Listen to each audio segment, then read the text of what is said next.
Good morning madzuka bwanji konse kumene inuyo moli. Tipatsana pano update. Dzulo tinasiyana pena pange pona kuti a Trump akuti iwowo akuti afika pomvana ndi dziko la Iran. Kwatsala ndiku kongo saina basi.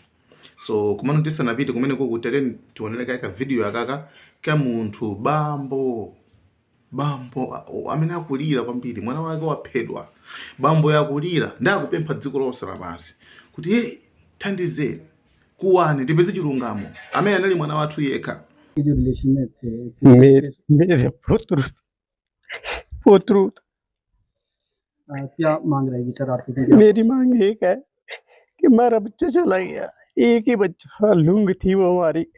अब अगर उसको कैप्टन कोई वार्निंग दी गई थी कि आगे शिप को मत ले जाओ, किस कैपेसिटी से वो आगे बच्चों को ले गया, उसी शिप को आगे ले गया समुद्र में, वो हम जानना चाहते हैं। और पूरी मैं अनुराग ठाकुर जी से रिक्वेस्ट करूंगा हिमाचल सरकार से भी कि इसकी पूरी इंक्वायरी की जाए और जो भी दोषी है उसे कड़ी से कड़ी सजा दी जाए। हमारा तो दिल खत्म हो चुका है। मैं इतना कह dziko lapansi molomoti lithandize mkulu ameneyu kapena kuti limvere chisoni lithandize kulira ayende dziko lapansi likuseka koma likuseka mwachikhakhale kuti zakhala bwino sachita bwino chifukwa chani. So inkhani imene tiyilongosolelana chifukwa yangobwera mkatikati koma tiyilongosolelana tiyankha bwinobwino kumapeto.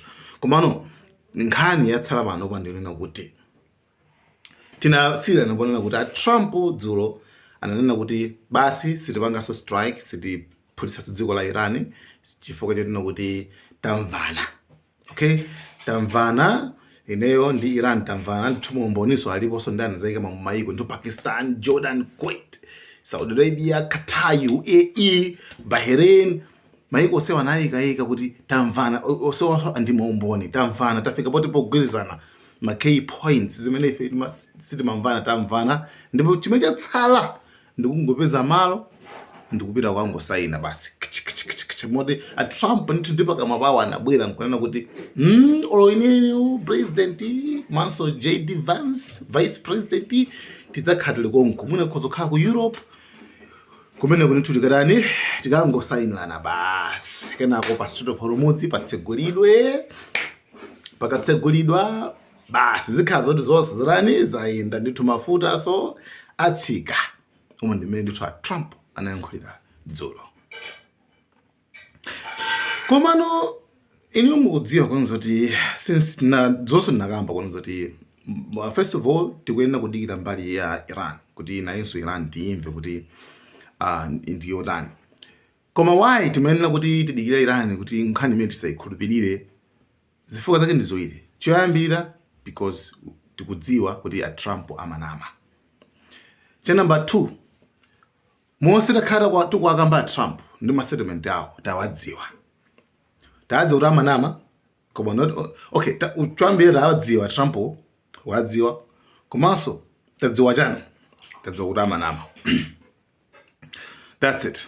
So a Trump chifukwa chowadziwa kuti amanama amapeka zinthu zabodza. So timene tidikire kai dziko la chani dziko la Iran kuti liruze kodi nkhani imene ndionadi. Komanso the other thing chinthu china chonena kuti body language munthu akamayankhula zoona. Okay, munthu akamayankhula zoona sokuti amadodoma samadodoma amayankhula akozokhala kuyankhula modeka akozokhala kuyankhula moyankhula koma samadodoma. Munthu amene akunama body language mayankhulidwe amadziwika. Trump amene amayankhulira. And most importantly, we have a deal that Iran will never have a nuclear weapon, which was the whole purpose of what we had to go through to get this. So it was a very big thing. But we have a signing soon, and the documents are in pretty final shape. So we'll see. Very good. Should be done. That should be done pretty quickly. They want it every bit as much as everybody else wants it. And I think a lot of good relationships can ensue from this. How confident are you that there will be a signing this weekend? Because you have come close to sealing a deal, but at the last minute it has fallen apart. And It'll be soon. Maybe this weekend. and has the Supreme Leader approved this deal, sir? I understand the answer is yes. And when this deal is signed, is the United States going to immediately lift the blockade? Yes, that's true. That's part of the deal. And just And one. you'll have oil prices dropping like a rock. And sir, have you actually secured an agreement on the discussions about the nuclear material and the nuclear negotiations? Yes, Has Iran- conceptually on that, and nobody's getting close to it because it's buried under a mountain, basically. There's B-2 bombers in there. But has kwa munthu amene amene amaganiza kwambiri, kwa munthu amene amadziwa body language ya munthu, chiyankhulo cha thupi, akudzidzira mkulu yakunama apapa kungoti tithawupita gawu chancha kuti uyuyu mulibe mulibe chilungamo mkati mwa uyu mulibe chilungamo. I mean that's what happens. So anyway, takhala madikirira kenako boom tapeza zoti ku office yona zakunja, ku office ya Iran yona zakunja, foreign ministry, kumene kukuli muyankhuliri spokesperson, dzina lake amachita kuti Ismail Bagai, dzina lake amachita kuti Ismail Bagai ameneyu wayankhula kuona kuti ifeyo makamaka sitinafike pa ma key points, sitinafike pomvana ndi dziko la America. Koma chimene chitika pano angotutumiza chani ma offers awo, ife makamaka timu yathu ikuapanga review, ikuona, understand, akaona koma ngati zinthu zonse sizikomera dziko la Iran naso tilengezanso kuti tagwirizana nazo koma sitinagwirizana nazo, you understand, koma sitinafike pomvana akupanga kai review.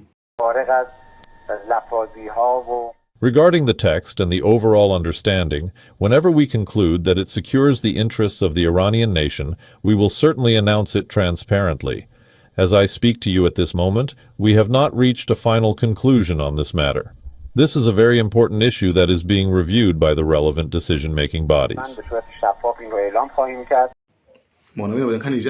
A Trump angotumiza komano nthawi akalengeza kaita mvana basi kwangotsala kusaina, which is a lie, limene lili bodza.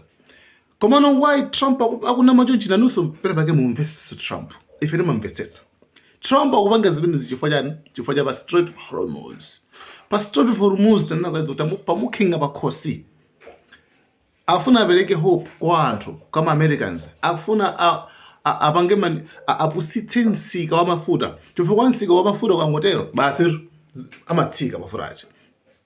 Isi urabasi zathu ngati meti ena masunga chimanga kuti ati zagwesa 100,000 kungoti chimanga chibwera from Zambia, chimanga cha cheap ayisa mangura aba state chikwefa chimanga chirani chitsike. So Trump the businessman amadziwa business kwambiri. He's so smart. Trump is smart, guys. The businessman. So amene ujama okay tipangabanji tipanga manipulate nsika. Basi zose za tankhondo chani zizomati tipanga strike. Ndoti it's like mafuta tikweze kuna baba. Koma sitipanga so strike basi titsitsa mafuta aja. Tasiye memba japo. Kenako basi.